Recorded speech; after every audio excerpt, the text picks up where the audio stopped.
listening to the Daily Debate on the Voice of Russia. I'm Hywel Davies, and today we're discussing Britain's place in or out of Europe.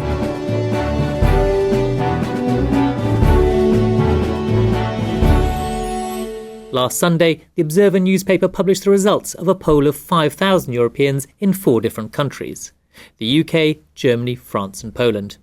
It showed Britons are far more hostile to the EU and its policies than people from the other 3 nations.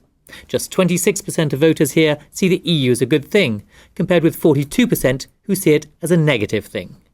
And our European partners seemingly have little interest in keeping us in the Union. Just 9% of German and 15% of French people surveyed think Britain is a positive influence in the Union, though the number was higher for Poles, of whom 33% think the UK is a positive influence. The polling comes as senior political figures like Malcolm Rifkind and Nick Clegg say there's an urgent need to fight back against spiralling anti-EU sentiment. But they may have a tough fight on their hands. Polling this weekend shows that support for the vehemently anti-Europe UK Independence Party now stands at 19%, more than double that of the Liberal Democrats. I'm joined now to discuss the significance of these latest figures by David Coburn, UKIP's London chairman, Richard Lamming, Vice Chair of the European Movement UK, a pro-European Union campaign group, and by Keith Boyfield, an economist and a research fellow at the think tank, the Centre for Policy Studies. If I might start with you, Richard, these are depressing figures for you, I would have thought. These figures are consistent with what we've seen for a long time, which is in the face of a lot of bad news, some of it justified, but quite a lot of it, I have to say, not justified. People are getting disillusioned with the European Union. We can see that every day in lots of ways. It's much why it's important for those of us who understand that the European Union is a good thing and Britain's membership of it is a good thing, that we get organised to put the case, to explain the benefits to our daily lives from the fact that Britain's a member of the European Union and why we benefit from it so much and how much more we could get if we put even more into contributed even more to the European Union. So what would you like Britain to contribute more of? In lots of ways, encouraging free and open markets, for example. There's a great deal more the European Union could do to improve the markets in food and drink, for example, or in energy. There's a great deal of things that could be done there, which we British people would benefit from, people across the rest of Europe would benefit from. If the British government champions this, we can find allies and we can promote these things across the whole of Europe for benefit of everyone. David, of course, you must be very pleased by these figures. They do rather back up what you've been saying all along. Most Britons don't want to be in the EU. Absolutely, and the more Mr. Salmon in Scotland keeps on about Scotland going into the European Union if it became independent, the more the Scots are disillusioned by the whole idea of it. I'm afraid that the vast majority of people in this country just simply are not interested in the European Union. They see it as an enormous money pit. It's undemocratic. The books haven't been audited for years.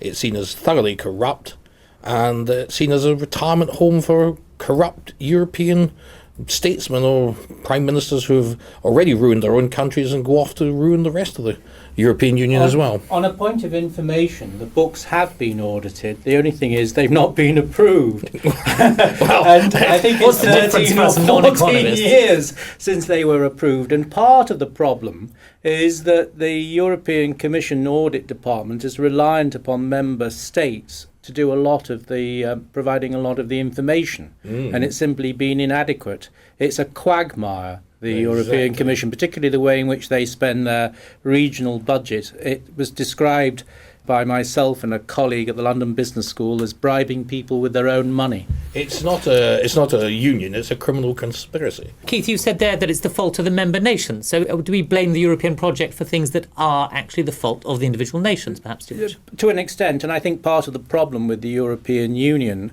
is that it's now made up of, I think, 28 member countries now that Croatia has become a member, and you're trying to run it as one political entity. And I think that it's an impossible task. That's one of the problems you've seen with the creation of the Eurozone. And a very respected professor of economics at Harvard, Marty Feldstein, predicted many years ago, before the euro was established, that it would actually not bring countries together, it would actually force them apart. And I'm afraid Marty's prediction is fast becoming true. Richard, the EU's becoming a bit unwieldy and too big to actually control. No, I don't think that's the case at all. What we find within the European Union is that we now have the world's largest single market with 500 million consumers. So British companies have access to this wide and deep market. So it's a central part of our economic prosperity. And what we see is that companies operate now can operate across borders very freely, so their supply chains now integrate across lots of different countries. And so many British companies are intimately linked with the whole of the European economy. That's an essential part of how economics works. And so that's a good thing for the British economy to be part of that system. And from the political point of view, yes, there are difficulties to overcome if we have 28 member states trying to reach common agreement on how to run things within the European Union. Yes, that's not going to shy away from that. That can be a difficult thing to do, but it's astonishing how successful that has been, establishing this common market, establishing the common rules for things like environmental protection of workers' rights, promoting equality in the workplace. There's a whole range of things that the European Union is achieved great things for, things we take for granted in everyday life. But why couldn't really we do making a that? positive Why difference couldn't we do to that? us. Why couldn't we have our own rules on these? If we want to have our own rules on our market, for example, we could do that. Every European country used to do that. But the effect of that is to partition the single market from 500 million consumers into many smaller markets. And so any business that wants to operate in more than one country is going to face much, much more regulation than it ever would have done. And I think this is a really important point, that the creation of the single market has abolished 28 sets of national regulations to replace with one European set of regulations. But I think we forget. But the European regulations are much more complicated, and they're a tremendous burden on British business. The city are very unhappy about the European Union, now want to get out of it. Most businesses, apart from very large international corporations who simply just want to move workers about and move companies about here, there and everywhere, most British businesses do not want to be part of the European Union. The burden of regulation coming from Europe more than outweighs anything that's been achieved by the single market. Most of these rules and regulations are ruining the country. But we wouldn't go back to the rules and regulations we had in 1974 before we joined the EU. We'd have our own rules and regulations as well. Since the GATT Accord, since the free trade agreements throughout the world, the European Union is actually redundant. It's a creature of the 1950s. Well, I think it's certainly true that it will be pivotal when it's now the World Trade Organization, no longer GATT. They're due to meet in Bali very soon. Very nice. And if they can actually gain agreement on this Doha round, I think the combination of world trade rules and also the fact that you see with Switzerland and Norway, which are independent countries, not members of the European Union, they have their own bilateral relationship with the EU. They have to rely on, they have to agree to lots of regulations of the EU, and they have no voice in altering them. Surely that's a problem. If we had to live by EU regulations, but we had no voice in altering them, then we'd have no voice. Just think about it. The Swiss have certainly had to make some agreements, but they still have quite a lot of banking secrecy. Absolutely. And they managed to maintain quite a degree of independence. So I think my basic position with our relationship with the EU is that I'm old enough to have voted in the referendum back in the mid-70s, and I think in those days, people who were against it, Enoch Powell, Peter Shaw and so on, were thought of as rather crazy people who should be put in straitjackets. Now you're getting people like Michael Portillo, who after all is half Spanish, advocating that we should actually leave the European Union because he doesn't think that culturally we're really fit or that it's appropriate for Britain to be members of the European Union. And I would say that I'm not saying that it's probable that Britain will leave the European Union, but I certainly think it's possible, and more possible now than in the mid-1970s. Well, quite frankly, the European Union is different from the way we do things. In England, the state is the servant of the people. In Europe, the people are the servant of the state. There's a massive cultural difference between the way the Europeans think of things and the way we think of things. I personally think that our way is better, and I think most people would do. Are also our ideas that we should not create laws just for the hell of it, and the European Union spends all its time creating laws just to give themselves a job. But they don't always implement it. There's a league table. Well, some do, some don't. That is monitored by the European Commission. It's very interesting when I wrote something on this the other year. Whereas France was very keen to have directives and regulations passed, they were extremely slow at actually implementing them. One of the problems in Britain is you have something called gold plating, whereby with our legal tradition, if you pass a directive, you have to put that into law, but you can add things to it, whereas with a regulation, it has to go in just as it is. Now, with a directive, you find that a lot of city law firms are ringing up Whitehall departments saying, we'd like you to be much more specific about how this particular directive applies. And so something that might have started off as 10 pages in Brussels becomes 100 pages in Britain. That's surely our fault rather than Europe, isn't it?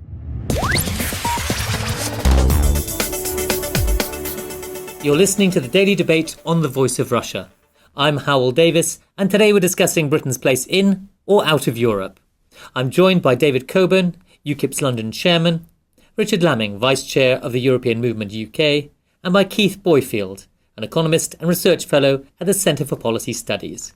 Richard, can we go back to this point we were making earlier on there about how we could exist outside Europe as a free trade nation? Keith mentioned the WTO and his hope that the Doha round would come to a conclusion soon. Well, the Doha round was launched in 1992. That's now 20 years. More than 20 years we've been hoping that the WTO will reach a conclusion. The simple answer is it won't. Unfortunately, I regret this, but it is the case that the future is not in a global trading agreement that Britain can say, oh, we're part of the WTO, therefore that's protecting us. No, it's not. The future is right now is in bilateral trade agreements between countries, the European Union with other trading partners. Now, we've mentioned Norway and Switzerland. Norway is a full part of the single market. Norway is subject to all the rules of the single market, but has no say in them. So that if you want to get out of regulation, Norway is not an option. Switzerland has a slightly different system. Switzerland has a whole host of these bilateral agreements with the European Union, and the European Union's view on these is doesn't want to negotiate any more with Switzerland. In particular, let's note that the Swiss economy is based on a high value, high productivity, high-end competition with the rest of the European Union. Companies in the European Union can compete with companies in Switzerland on that basis. The advocates of Britain leaving the European Union say, we want to have less regulation. We want to be a low-wage, low-cost sweatshop economy offshore of the European Union. Now, that isn't the kind of competition that the member states of the European Union are going to be particularly interested in facilitating. So the idea that Britain could emulate the Swiss model is also, I think, nonsense. Well, I think if we want to have a trading relationship with the European Union with a voice in that and how that relationship should establish, which absolutely we have to have, then we have to be part of the European Union. You mentioned that David mentioned the City of London earlier. Something like 70 or 80% of the business of the City of London is transacted on behalf of clients in the rest of the European Union. If we were not in the European Union, that would be an open invitation to the rest of the EU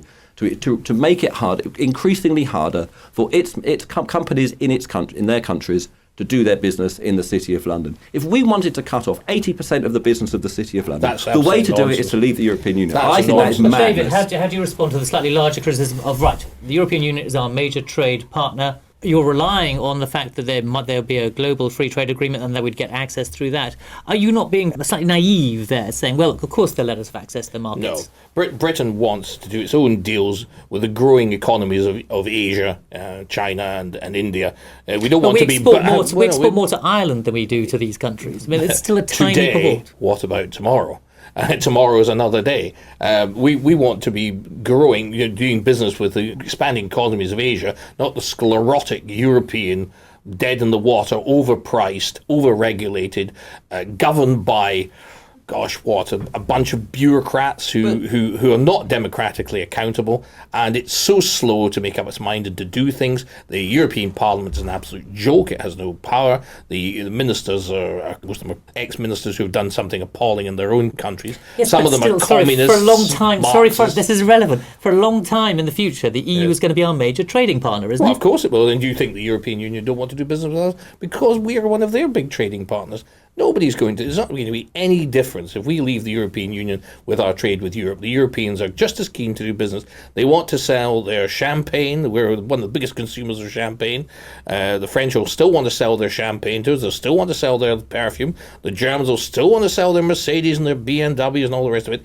So it's an absolute nonsense to suggest that. Let business go on with business. The European Union is not about business. It's a socialist, corporatist organisation that just simply doesn't like free trade and it doesn't like business. To me, I think there's an important point to be made about the way in which Britain has dealt with its partners in the European Union over the last 10 to 20 years, particularly before the current administration. I think they're slightly better at it now. We were very poor, it struck me, at mobilising support amongst our allies, the Swedes and the Germans and so on some points. For example, the Services Directive, which was less than perfect in the way in which it was passed. And I think that what we've really got to do, and there were signs of this in the German election campaign, where Mrs. Merkel was talking, it seemed as though she was quite keen on some of the policies that were being advocated by the British, and that she would support us. I think that if we do renegotiate our relationship with the European Union, I think the onus is on Britain and our Foreign Office to try and identify and mobilise support from people across Europe. I mean, it's very interesting that we seem to get on very well with the Swedes, Finns and Poles on a number of matters, but we've not always, in these late-night negotiations in Brussels, been very good at mobilising support for certain key votes. I'd be very interested to hear what Richard's got to say about that. Richard, are we failing to actually negotiate and getting the best that we could out of Europe? I mean, undoubtedly we're not getting the best out of the European Union that we could at the moment. It means that it would need our politicians to be able to engage in discussions that go on in an effective manner. I mean, perhaps one of the things is that we don't have a tradition of coalition government in our country, so that in most European countries where the politicians are schooled in and trained and experienced in coalition negotiations, that's basically the kind of thing that goes on. So there's some cultural, practical reasons, but also there's a general thing that as long as our politicians are going to say, well, we're not sure about this, their ability to persuade others is going to be very limited. A wholehearted commitment to, yes, we're part of the European Union, we want to make it work, is going to get the right kind of response. The sense of actually, as we've heard from David so far this morning, you're all corrupt, you're all criminal, you're all in it for yourself. As long as that is the message that's coming from Britain, whether it's coming from the politicians or from some campaigners, that is going to make the problem for pro-Europeans is that the politicians are driven by the opinion polls. The opinion polls say, look, most Britons don't like Europe. Behaviour of politicians goes both ways. Yes, it follows opinion polls, but also politicians can lead. Why do they so keen to avoid us having a referendum in this country? All the major parties will do anything, including Cameron, to avoid a referendum. All this smoke and nonsense about, there'll be a referendum if I win the next election. He has promised a referendum if he wins the next election. Well, he promised it before and he didn't give it to us. This is absolute nonsense. The man's not kept his word on anything. Cast iron Dave, it's just one promise broken after another. Who believes a word this man says? He's supposed to be a Conservative. Most of the Conservative Party have deserted to UKIP because they think he's not a Conservative. I mean, the man's a joke, quite frankly. We must remember, of course, that you're a politician here, so you've got I'm not. I'm sorry, I'm not a politician. I'm a businessman. David, you're standing for election. That makes you a politician. Accept that fact. But unlike Mr. Cameron and Mr. Osborne, I've actually had a proper job in my life. Those characters have never done a day's work in their life. They have no idea how real people live in the real world. UKIP is a party. I think this is a separate real argument. People with real jobs, oh boy. We've not mentioned immigration. I was just about to come to immigration.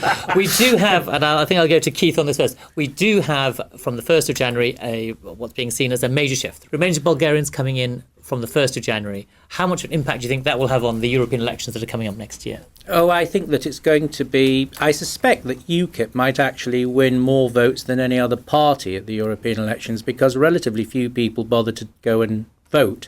And the opinion survey seems to suggest that older people in particular are more sceptical about the EU and they might be tempted to go and vote. I actually think it's been a very positive thing, the way in which we've seen Poles come to Britain. I mean, what it's done for the construction trade and restaurants and so on has been quite remarkable. And I know somebody who's Romanian who's here at the moment, brought up in Italy. And again, she speaks better English than a lot of the people I come across up and down the country. And she can certainly write better than a lot of English people I come across.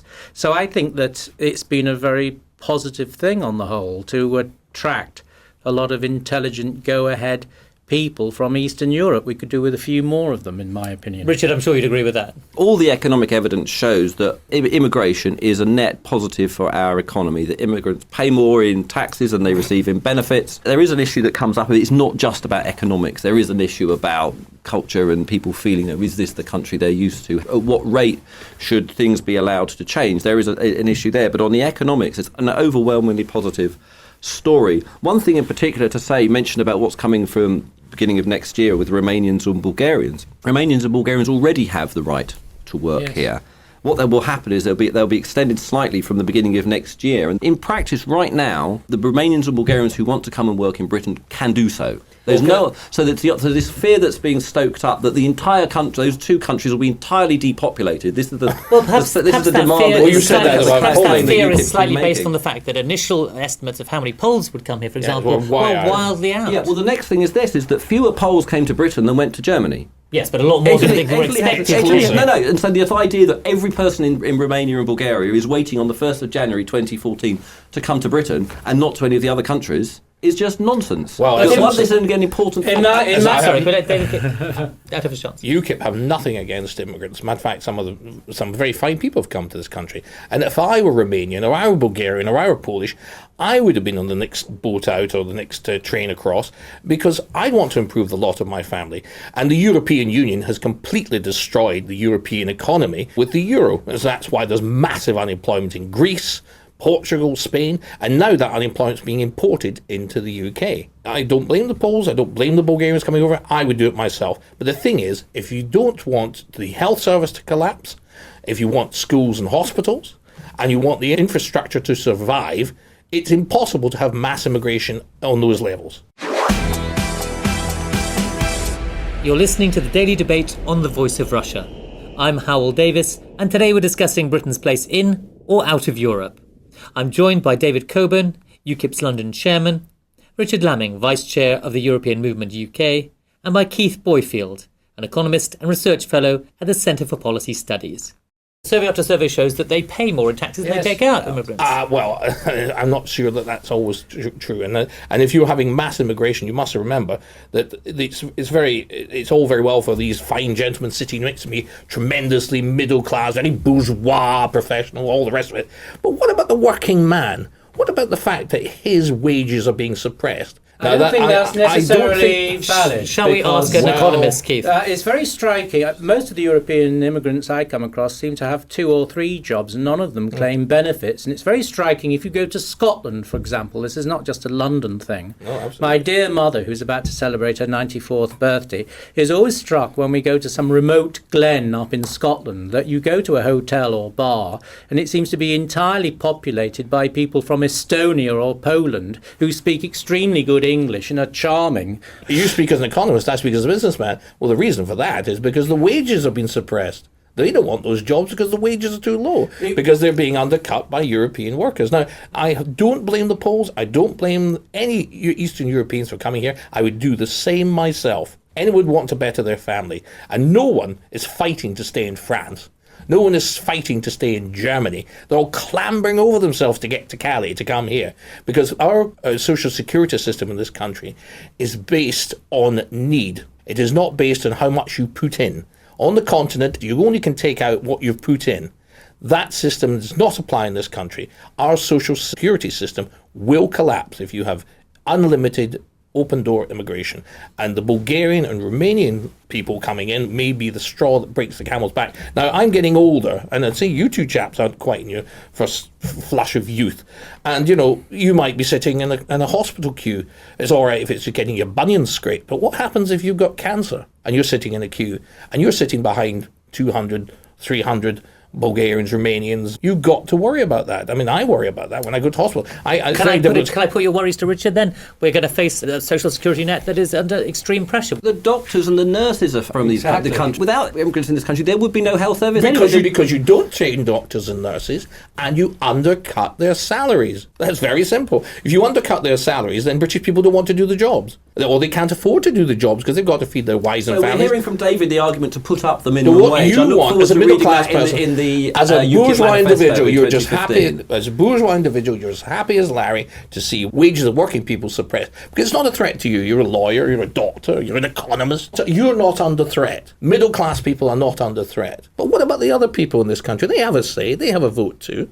I mean, Richard, there is evidence that wages at the low end of the scale are being depressed by the fact that immigration... As Keith has said, no, that's just simply not what we find. That's not actually what we're finding. David is full of these awful, disgusting myths about... He says, I'm not attacking immigrants, and then proceeds to brutally criticise them at every turn. Absolutely David, you are stoking up a terrible, terrible atmosphere in this country of people suddenly fearing or hating foreigners, and I think that's not the Britain that I want to... I've grown up in. It's not the Britain that I want to live in. I think, David, you don't know anything about me. How can you say about all these accusations? Can we get away from the personal side of this, please? It's not getting us anywhere.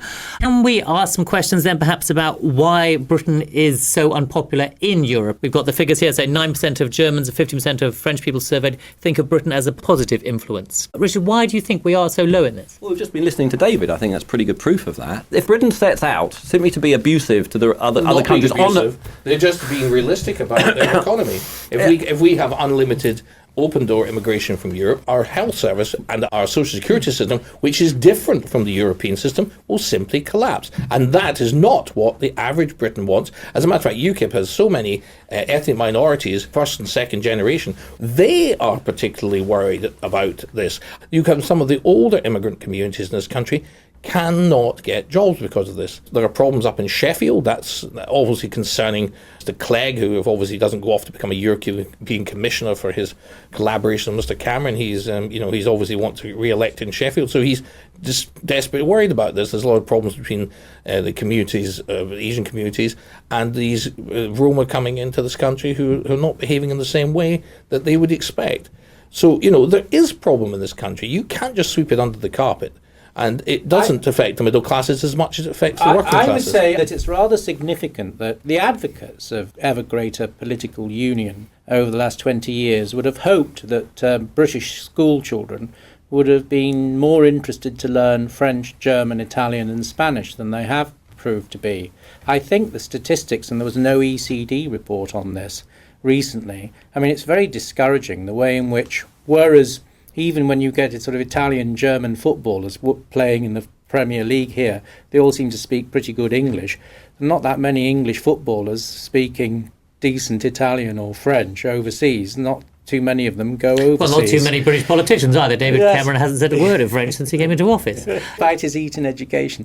The thing is, English is the world language. That's what's happening. That's why people from other countries can speak to each other in English. But it's not because they particularly want to speak to us. It's because they want to speak to each other. We have this fantasy. It's discouraging that we don't want to speak to them in their native language, Italian or German or French. Historic failing of the British education system, though. Well, I don't know. The Scottish at least we're consistent. But it's getting worse. Latin and Greek by the time I was 12, so I don't know about anybody else. But can I just say something very interesting? This Commissioner Anders from Hungary was criticising Britain and saying, "Oh, Britain was going to be the nasty country." Well, this is great coming from a Hungarian, where they have a party called Jobbik, which is a neo-fascist party which abuse ethnic minorities in Hungary. And but the chap might not be a member of that. I mean, can I just say, he's an ex-communist. His party is an ex-communist party. What David has just said is just quite disgusting. He's objecting to a Hungarian on the grounds that there is a racist political party in Hungary. Therefore, every Hungarian should shut up. David, that is just a really revolting way to conducting politics. What I said was... Treating people, you are of one nationality, therefore this is how you should behave. What I said... That's nonsense. Sorry, we are out of time now, so on this rather fractious note, I'm going to have to leave it there. I'm Hywel Davies, and I've been talking to David Coburn, UKIP's London chairman, Richard Lamming, Vice Chair of the European Movement UK, and Keith Boyfield of the Centre for Policy Studies. Thank you all very much.